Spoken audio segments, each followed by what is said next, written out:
Praise the Lord. आप सभी को जय मसीह की। मैं परमेश्वर का धन्यवाद देता हूं आज की सुबह दिखाने के लिए।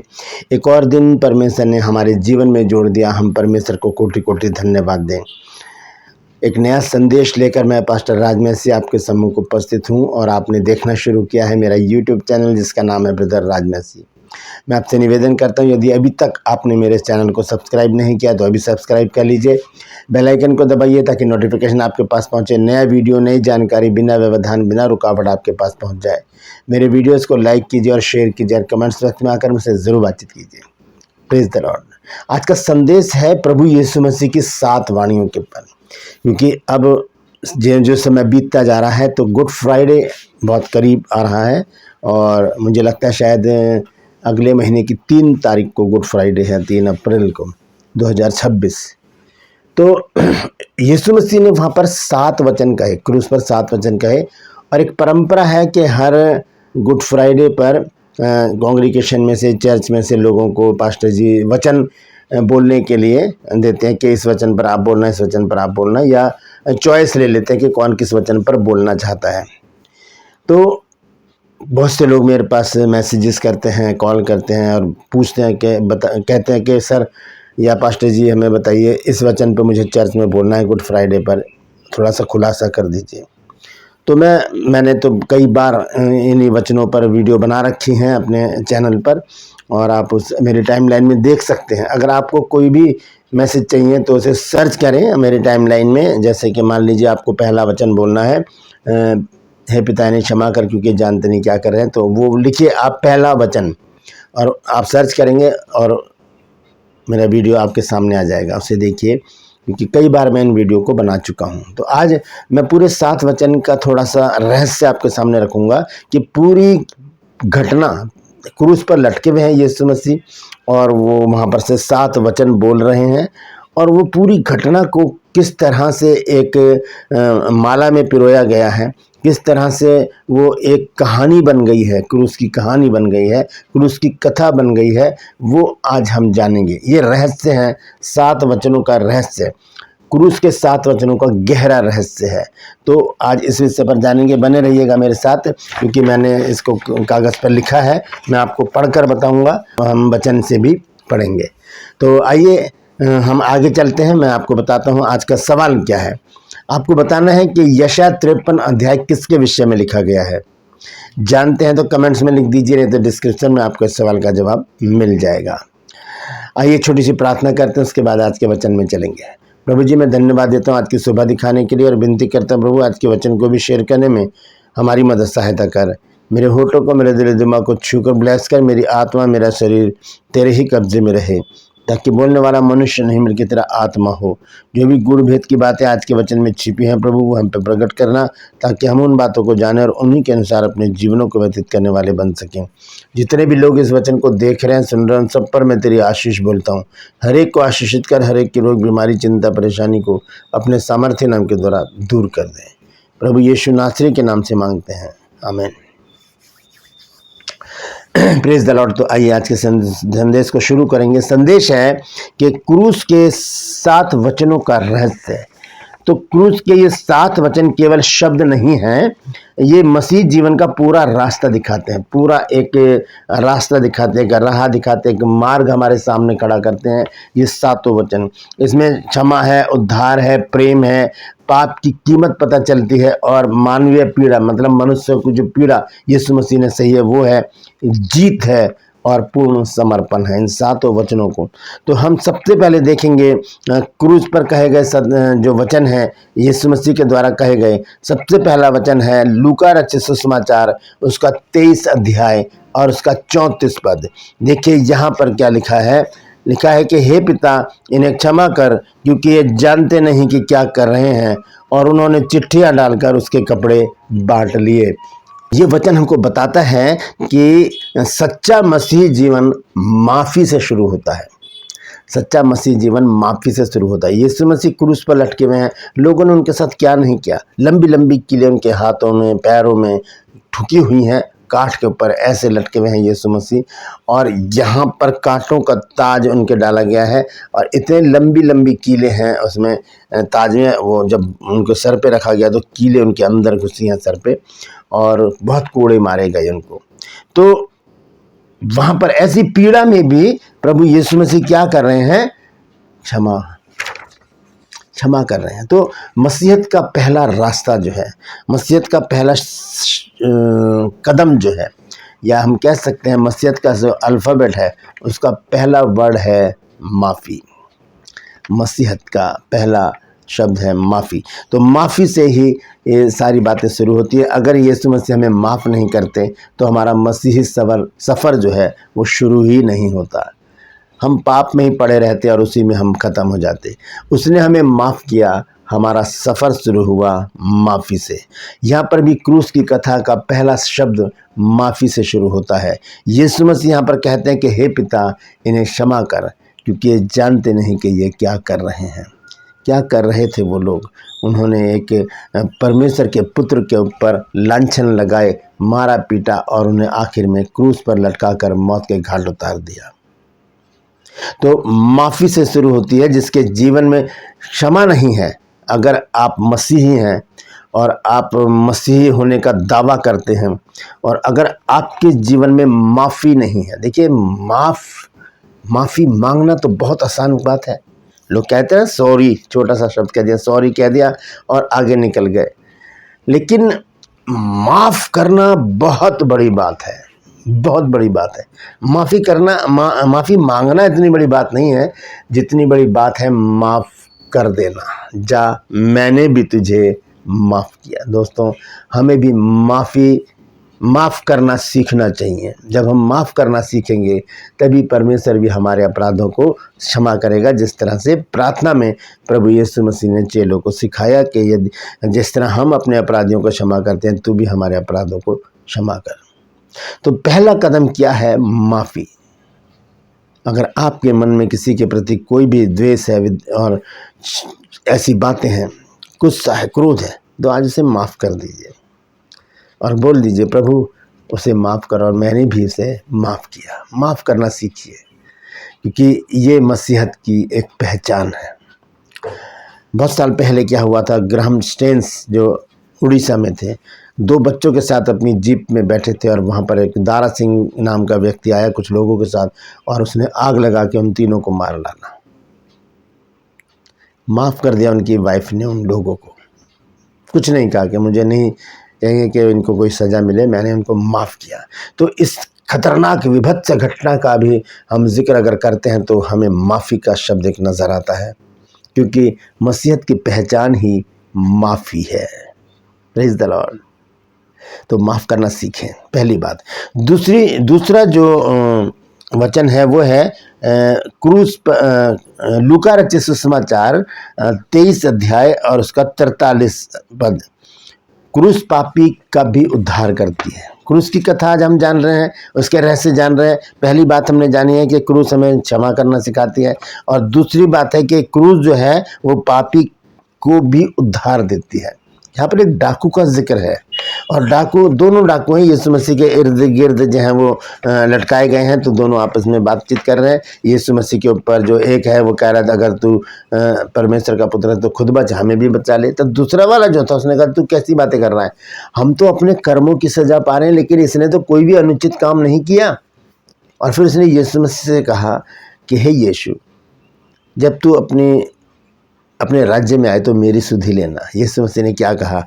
यीशु मसीह ने उससे कहा, देखिए लूका 23 अध्याय के 43 पद में लिखा है, मैं तुझसे सच कहता हूँ कि आज ही तू मेरे साथ स्वर्ग लोक में होगा। आज ही तू मेरे साथ स्वर्ग लोक में होगा। ये वो वचन है जो इस बात को साबित करता है कि क्रूस पर माफ़ी के साथ साथ वायदा भी किया जाता है।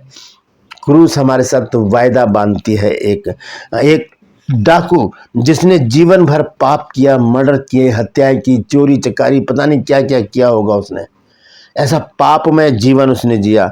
उसने केवल अंत समय में, मृत्यु के बिल्कुल नज़दीक आते समय उसने यीशु मसीह पर विश्वास किया और यीशु मसीह का नाम लिया। क्योंकि प्रेरितों के काम 2 अध्याय के 21 पद में पतरस ने बोला है कि जो प्रभु का नाम लेगा वही उद्धार पाएगा।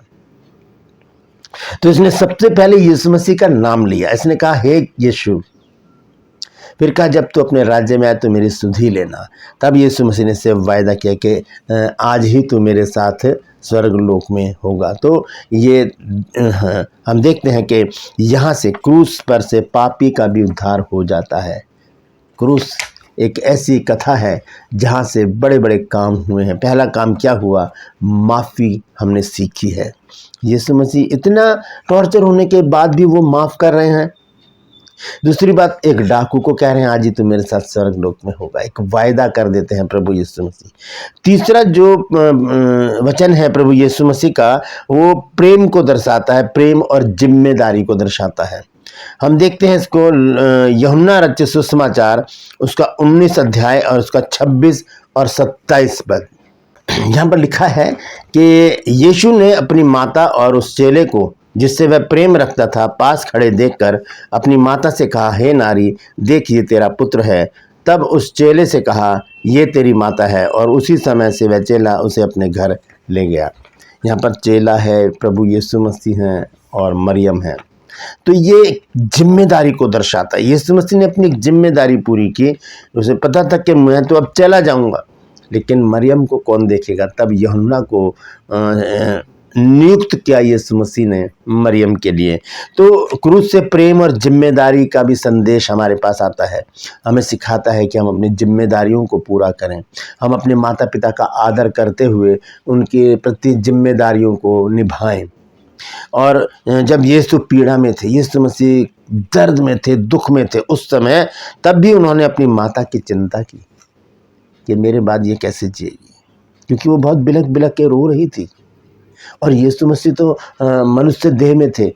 उन्होंने कई बार इस बात को महसूस किया है, लोगों के दर्द को महसूस किया है। एक विधवा थी जिसका बेटा मर गया था, वो बिलखती बिलखती आ रही थी। यीशु मसीह को तरस आ गया उसके ऊपर। यीशु मसीह ने उसे जिंदा कर दिया। लाजर जब मर गया था, यीशु मसीह वहां पर गए, लोग रो रहे थे, तो वहां पर यीशु मसीह भी रो पड़े। ये मानवता यीशु मसीह के अंदर थी, ये फीलिंग थी यीशु मसीह के अंदर। और जब यीशु मसीह ने मरियम को रोते हुए देखा तो वहाँ पर भी उनकी फीलिंग जागी और उन्होंने मरियम का बंदोबस्त किया। और हम जानते हैं कि यीशु मसीह ने कहा कि हे नारी, देखिए तेरा पुत्र है, और उससे कहा ये तेरी माता है। क्योंकि ये दिखाता है कि सच्चा विश्वासी परिवार और प्रेम को नहीं भूलता। जो सच्चा विश्वासी होता है, जो सच्चा प्रेमी होता है, अपने परिवार से प्रेम करने वाला और लोगों से प्रेम करने वाला, वो कभी भी अपने परिवार को नहीं भूलता, क्योंकि वो उसका प्रेम जो है परिवार के प्रति बना रहता है। यीशु मसीह ने ऐसा ही प्रेम संसार से किया, ऐसा ही प्रेम अपने परिवार से किया, अपनी माता से किया। तीसरी बात, चौथी बात है, क्रूस पाप की गंभीरता को दिखाता है। क्रूस पाप की गंभीरता को दिखाता है। इसके लिए हम देखेंगे मत्ती रचित सुसमाचार 27 अध्याय और उसका 46 पद। लिखा है कि दिन के तीसरे पहर के निकट यीशु ने बड़े शब्द से पुकार कर कहा, एली एली लमा शबक्तनी, अर्थात हे मेरे परमेश्वर, तूने मुझे क्यों छोड़ दिया। यीशु मसीह की पुकार क्रूस पर से किसके प्रति? परमेश्वर के प्रति। परमेश्वर को पुकारते हुए कहा, हे मेरे परमेश्वर, तूने मुझे क्यों छोड़ दिया।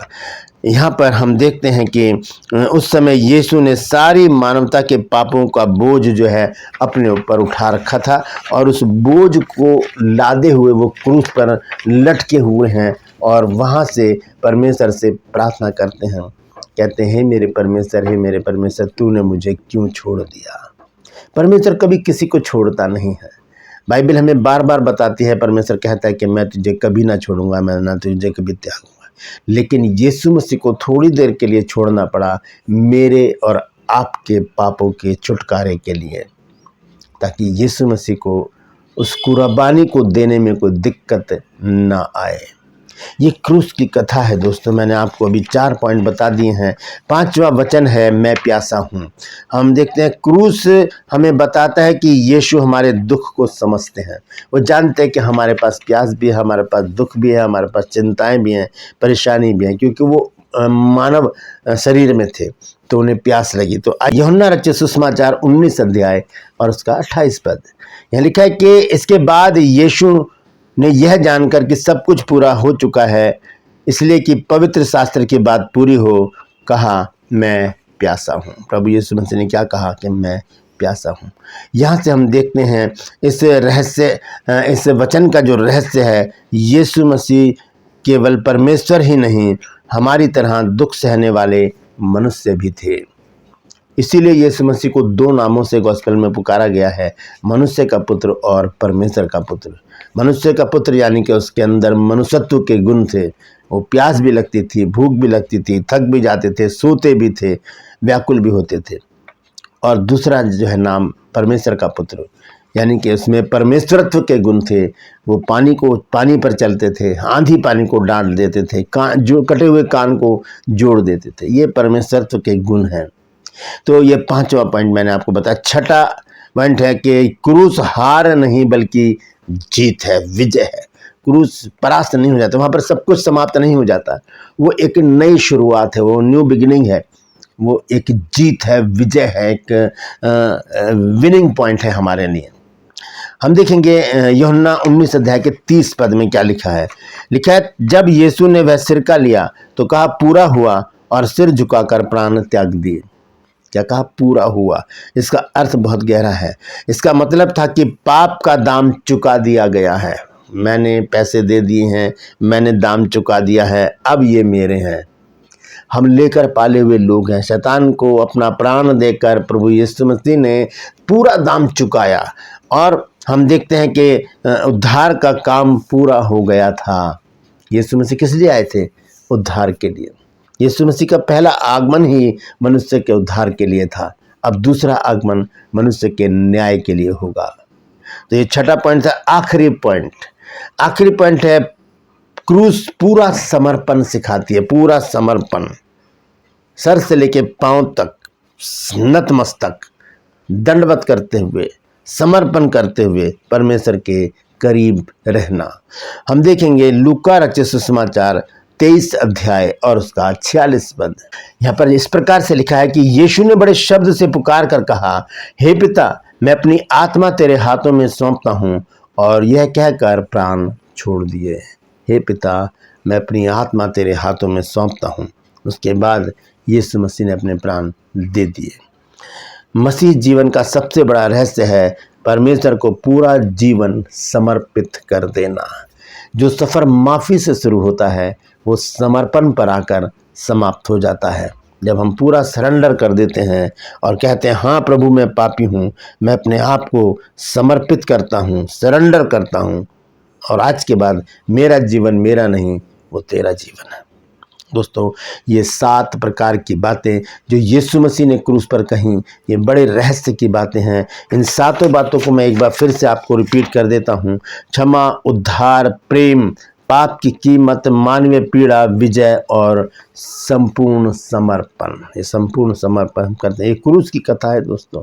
ये बहुत महत्वपूर्ण है, ये बहुत रहस्यमयी बातें हैं जो यीशु मसीह ने क्रूस पर कहीं। अभी मैं छोटा वीडियो बनाता हूँ, इन्हें खोलकर नहीं बता पा रहा हूँ। आने वाले दिनों में एक एक वचन पर मैं वीडियो बनाकर आपके सम्मुख रखूँगा। तो इस वचन के द्वारा परमेश्वर आप सबको आशीष दे। यदि आज आपने कुछ नया सीखा है तो कमेंट्स में ज़रूर लिखिए, और इस वचन को शेयर कीजिए ताकि और भी लोग इन बातों को जान सकें।